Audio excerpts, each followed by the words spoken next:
Assalamualaikum warahmatullahi wabarakatuh. Perkenalkan, saya Nadhi Likuan Asiba Waluya dengan NPM 2330400039. Jadi, di sini saya sebagai CEO dari Kurio Select, dan pada kesempatan kali ini saya akan mempresentasikan pendalaman bisnis model Canvas saya, yang dimana itu berfokus pada dua komponen penting. Yang pertama itu ada customer segment, dan yang kedua ada value proposition. Dan pada kesempatan kali ini, presentasi saya ini akan memaparkan data, kebutuhan pasar, dan kekuatan nilai produk kami secara menyeluruh. Sebelum lanjut, saya akan memberitahu ada role bisnis apa aja di Kurio Select. Ada 3, yaitu yang pertama ada CEO, yang kedua ada logistik, dan yang ketiga ada marketing. Baik, jadi untuk bagian pertama mengenai customer segment seharusnya dijelaskan oleh tim marketing, content creator, dan logistik. Dan yang value proposition juga seharusnya akan dibahas oleh role masing-masing, tetapi di sini saya akan menjelaskannya sendiri. Baik, kita masuk ke bagian customer segment di role marketing. Jadi si marketing ini dalam bisnis thrifting online, jadi segmentasi pelanggan itu sangat penting ya, karena karakteristik dan kebiasaan belanja mereka berbeda-beda. Jadi segmentasi utama yang saya terapkan itu ada 3. Yang pertama ada mahasiswa, yang kedua ada remaja, dan yang ketiga ada karyawan. Untuk mahasiswa, mereka biasanya mencari pakaian yang murah, yang nyaman, tetapi tetap stylish. Mahasiswa tuh memiliki daya beli terbatas, namun si mahasiswa ini memiliki minat yang sangat tinggi ya terhadap fashion yang unik dan tidak pasaran ya. Jadi media sosial tuh menjadi wadah paling efektif untuk menjangkau segmen ini. Selanjutnya untuk remaja, mereka ini paling responsif ya terhadap tren dan konten visual. Jadi si remaja tuh cenderung membeli barang limited secara impulsif ketika live selling lah, atau saat melihat konten-konten yang estetik. Jadi si remaja ini mendominasi tren thrifting inilah, karena ya si remaja itu ingin tampil beda dengan budget hemat. Terakhir itu untuk karyawan, si karyawan mah lebih mempertimbangkan kualitas, durability, dan dan look profesional lah. Jadi si karyawan mah tidak terlalu impulsif, tetapi si karyawan mah lebih menghargai curated items yang premium dan layak pakai lah.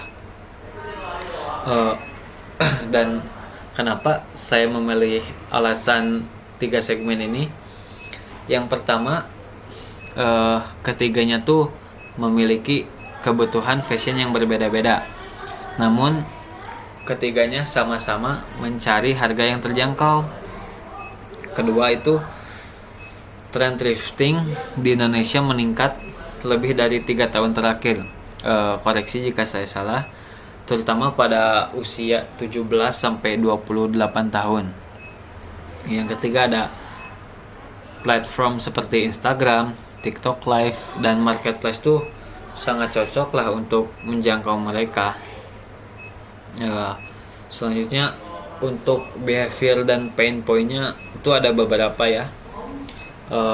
Yang pertama itu ada fashion baru tuh terlalu mahal, jadi thrifting lah jadi solusinya. Terus kedua itu butuh outfit unik yang tidak pasaran lah.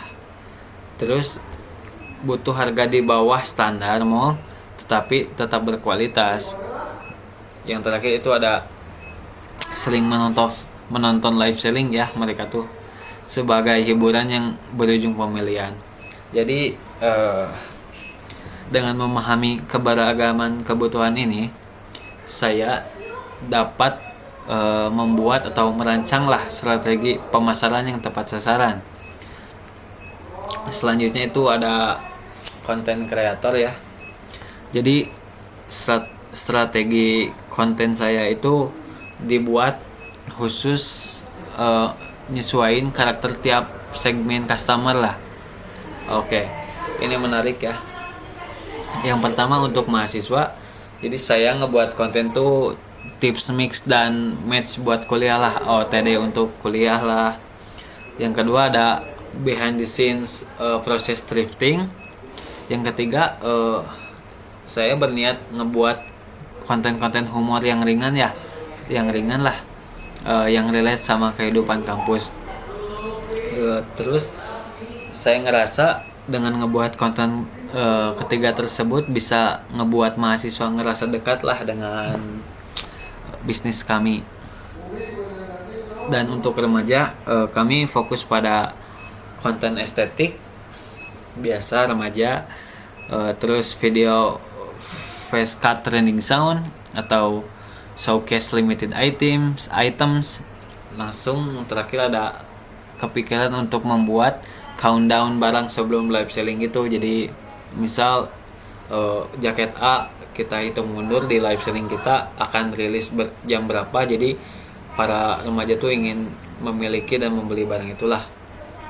Jadi kan efektif untuk ningkatin rasa FOMO remaja tuh, sehingga para remaja tuh terdorong untuk melakukan pembelian dengan cepat lah.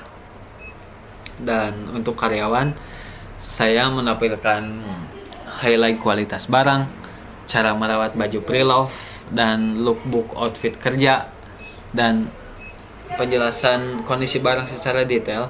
Jadi untuk karyawan mah mereka lebih menghargai kualitas lah daripada tren, gak seperti remaja dan mahasiswa biasanya.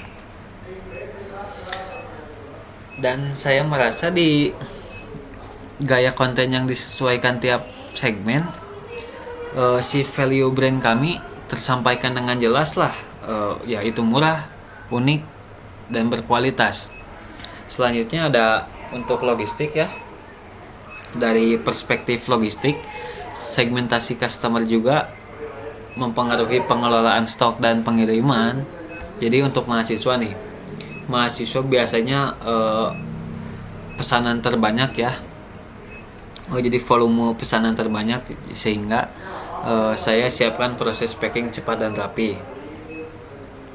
Dan untuk remaja biasanya pengen cepet-cepet nih restock itu, terutama barang limited ya, sehingga saya tuh siapkan proses yang cepat restock lah. Dan terakhir buat karyawan, ngelebihin barang premium lah, sehingga proses quality control dan pengecekan kondisi barang dibuat lebih ketat ya. Mohon maaf jika suara bising di luar lagi ramai ya. Terus saya juga mengelola pengiriman dengan ekspedisi yang cepat dan efisien tentu saja, karena ya mayoritas pelanggan di bisnis saya ini berada di area kos dan perumahan ya. Jadi dengan logistik yang stabil, kebutuhan tiap segmen dapat terpenuhi dengan baik.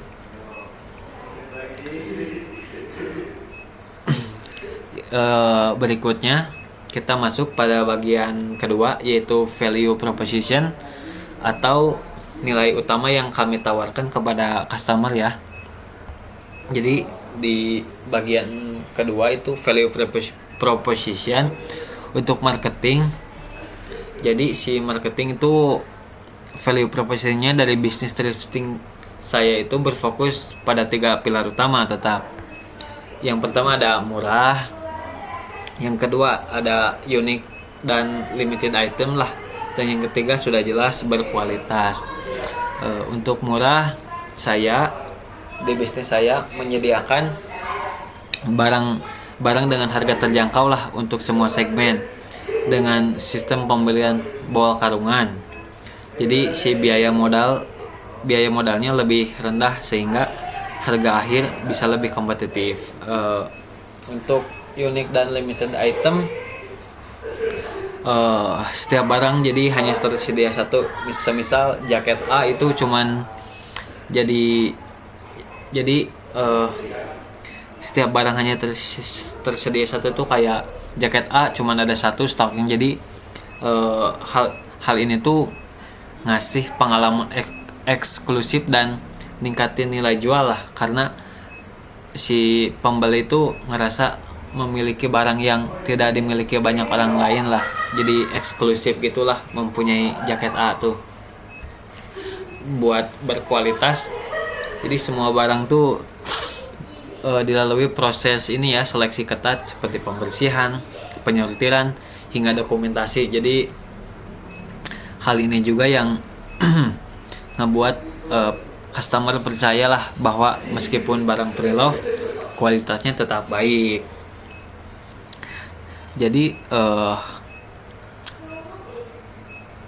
nilai-nilai ini secara langsung menjawab kebutuhan ketiga customer segmen ini ya, yaitu mahasiswa, remaja maupun karyawan.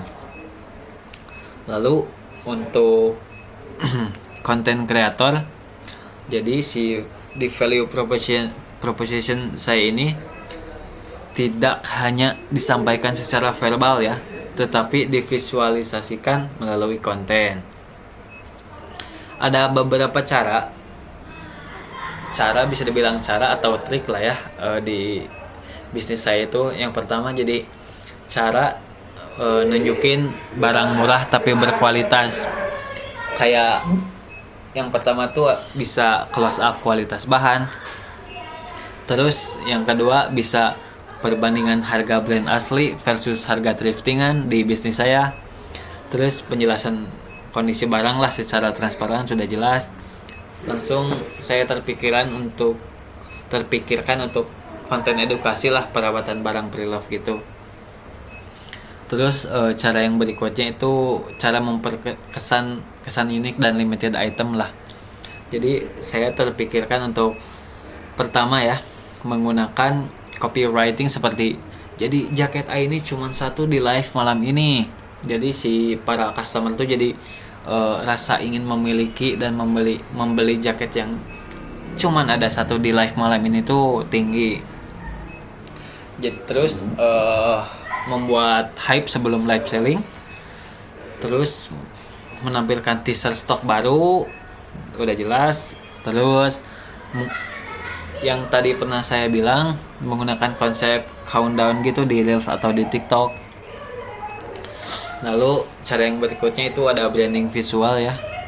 Jadi di bisnis saya membuat tone visual yang clean, estetik, dan konsisten lah untuk menambah trust dan meningkatkan nilai brand.